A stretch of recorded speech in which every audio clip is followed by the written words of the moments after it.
uljes së papunësisë, është dukshëm më i ulët edhe se sa mesatarja e normës së papunësisë në Ballkanin Perëndimor, e cila në fund të vitit 2025 shënoi 10.6%. Krahas rënies së papunësisë, kemi edhe një rritje të pagave për sa i përket pagave në sektorin privat dhe në sektorin publik. Kemi një rritje të pagës mesatare për gjatë 3 mujorit parë të vitit 2026 në masën 935 euro dhe krahasuar kjo me pagën mesatare për gjatë 3 mujorit të vitit 2025, e cila shënoi vetëm 831 euro, kemi një rritje me mbi 100 euro të pagës mesatare në vend për gjatë këtij 3 mujori.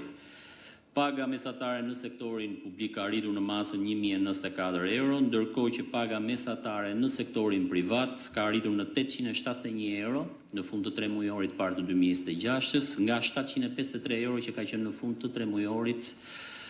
të vitit 2025.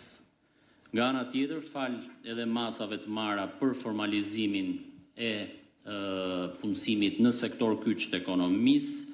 vjet re që kemi një rritje të numrit të punojësve të cilët kanë pësuar rritje pagash, pra drejt fashave me paga më të larta. Kemi një rritje të numrit të punojësve që përfitojnë paga nga 70.000 lek deri në 100.000 lek dhe kjo rritje është me 14.6% krahasuar me qershorin e vitit 2025. Sikundër për ata punojës të cilët përfitojnë paga midis fashave 100.000 lek dhe 120.000 lek të reja, rritja është më e madhe, është 25.3% krahasuar me qershorin e vitit